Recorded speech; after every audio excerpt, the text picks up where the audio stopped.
श्री स्वामी समर्थ. जय जय स्वामी समर्थ. आज आपण ऐकणार आहोत एक अद्भुत कथा. ती म्हणजे तिरुपतीच्या श्री व्यंकटेश बालाजीची आणि कोल्हापूरच्या अंबाबाई महालक्ष्मी देवीची कथा. आपण नेहमी तिरुपतीत जातो, गोविंदा गोविंदा असा गजर करतो. आपण कोल्हापूरला जातो, जय देवी अंबाबाई असा जयघोष करतो. पण तुम्हाला माहिती आहे का, या दोन्ही ठिकाणचं नातं एकमेकाशी घट्ट जोडलेलं आहे. का तिरुपतीचा शालू कोल्हापूरच्या महालक्ष्मीला दिला जातो? का व्यंकटेशाने वैकुंठ सोडून पृथ्वीवर अवतार घेतला? याची खरी कथा आज आपण भक्तिपूर्ण मनाने ऐकूया. एकाग्र चित्ताने, देवाच्या आठवणीने, भक्तिभावाने आपण या दैवी प्रवासाला सुरुवात करूया. त्यासाठी हा व्हिडिओ शेवटपर्यंत नक्की ऐका. श्री स्वामी कृपा भक्तिमार्ग चॅनेलकडून मी सारिका तुम्हा सर्व भाविकांचे मनपूर्वक स्वागत करते.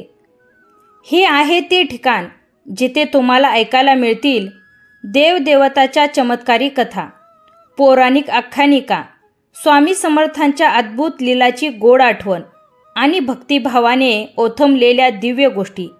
इथे प्रत्येक कथा तुम्हाला नेईल देवाच्या चरणाशी, मनाला शांती, भक्ती आणि आनंद देईल.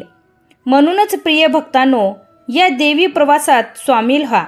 चॅनलला सबस्क्राईब करा, लाईक करा आणि शेअर करा, जेणेकरून भक्तीचा हा सुवास सर्वत्र पसरत जाईल. चला तर मग भक्तिभावाने सुरुवात करूया आजच्या अद्भुत कथेची. श्री स्वामी समर्थ. जय जय स्वामी समर्थ. खूप खूप वर्षापूर्वी देवदानवामध्ये संघर्ष सुरू होता. त्यावेळी एक मोठा प्रसंग घडला. महर्षी भृंगूची परीक्षा.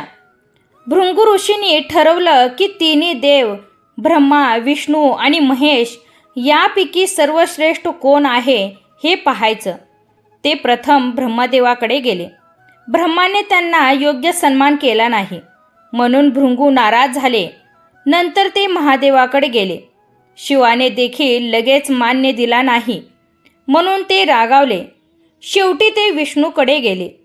विष्णू त्यावेळी क्षीरसागरात लक्ष्मी देवीच्या मांडीवर विसावले होते. भृंगू ऋषीच्या मनात संताप होता.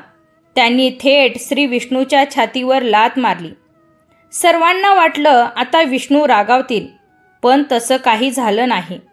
विष्णूने शांतपणे ऋषी भृंगूचा पाय हातात घेतला आणि म्हणाले, ऋषीवर्य, तुमचा पाय लागला. तुम्हाला लागलं नसेल ना? माझ्या छातीला लागल्यामुळे तुमच्या पायाला दुखापत झाली असेल. हे बघून लक्ष्मी देवी संतापल्या, कारण विष्णूच्या वक्षस्थळावर त्यांचा निवास आहे. ते म्हणाल्या, तुम्ही मला मान दिला नाही, मी अपमान सहन करणार नाही. मी वैकुंठ सोडून जाते. आणि त्या थेट पृथ्वीवर आल्या व कोल्हापूर येथे अंबाबाई महालक्ष्मी म्हणून स्थिरावल्या. कोल्हापुरात महालक्ष्मीने अंबाबाईचं दिव्य रूप धारण केलं. कोल्हापूरच्या अंबाबाईचा उदो उदो. लक्ष्मी निघून गेल्यावर विष्णूंना फार दुःख झालं. ते वैकुंठ सोडून पृथ्वीवर आले आणि तिरुमला पर्वतावर तप करायला बसले. इथेच ते श्रीनिवास व्यंकटेश बालाजी या रूपात प्रकट झाले. तेथे पद्मावती नावाची सुंदर राजकुमारी होती. श्रीनिवासाने तिच्याशी विवाह करायचं ठरवलं. विवाहासाठी देवी उत्सव ठरला. देव, ऋषी, गंधर्व सगळे जमले. हा विवाह इतका भव्य होता की त्यासाठी खूप धन लागलं. म्हणून श्रीनिवासाने धनाध्यक्ष कुबेराकडून मोठं कर्ज घेतलं. कुबेर म्हणाला, हे कर्ज फेडणं तुझ्यासाठी अवघड असेल, पण तुझे भक्त पृथ्वीवर तुझ्या मंदिरात येऊन दान दक्षिणा अर्पण करतील. त्याच्या अर्पणातून हे कर्ज फेडले जाईल. म्हणूनच आजही तिरुपतीत लाखो भक्त हुंडीत पैसा अर्पण करतात, अशी समजूत आहे. श्रीनिवास विवाह झाल्याचं लक्ष्मीला कळालं. त्या म्हणाल्या, माझा पती दुसऱ्या शिशी विवाह करतो, मग मी त्याच्याबरोबर राहू शकत नाही. रागाने त्यांनी वैकुंठ सोडलं होतंच, आत्ता त्यांनी आपलं स्थान कोल्हापूर नगरीत कायमचं ठरवलं.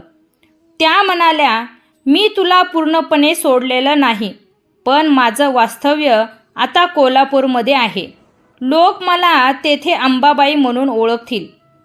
विष्णू लक्ष्मीवर कितीही रागावल्या असल्या तरी त्यांचं नातं तुटलं नाही.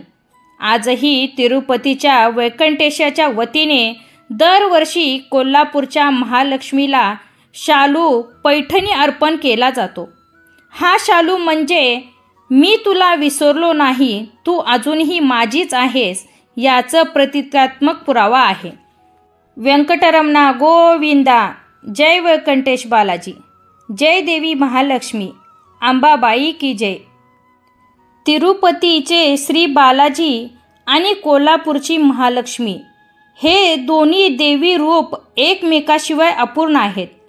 श्री विष्णूचे रूप असलेले बालाजी आणि त्यांची दिव्य अर्धांगिनी महालक्ष्मी या संगमात भक्तासाठी अनंत आशीर्वाद सामावले आहेत. जिथे बालाजी आहेत तिथे लक्ष्मीचा वास असतो आणि जिथे लक्ष्मी आहेत तिथे विष्णूचे तेज उजळून निघते. म्हणूनच ही शालू अर्पण करण्याची कथा आपल्याला शिकवते की परमेश्वर आणि शक्ती हे सदैव एकत्र आहेत. त्यांच्या चरणी जो भक्त पूर्ण भक्तिभावाने नतमस्तक होतो त्याला अखंड सुख, शांती आणि समृद्धी प्राप्त होते. जय श्री व्यंकटेश बालाजी. जय महालक्ष्मी अंबाबाई. सर्व भाविकांना एकच विनंती, आजचा व्हिडिओ आवडला तर व्हिडिओला लाईक करा, शेअर करा, सबस्क्राईब करा आणि बेल आयकॉनला क्लिक करा. कमेंटमध्ये श्री स्वामी समर्थ लिहायला विसरू नका. चला तर मग परत भेटूया अशा आध्यात्मिक नवीन कथेसोबत. तोपर्यंत श्री स्वामी समर्थ.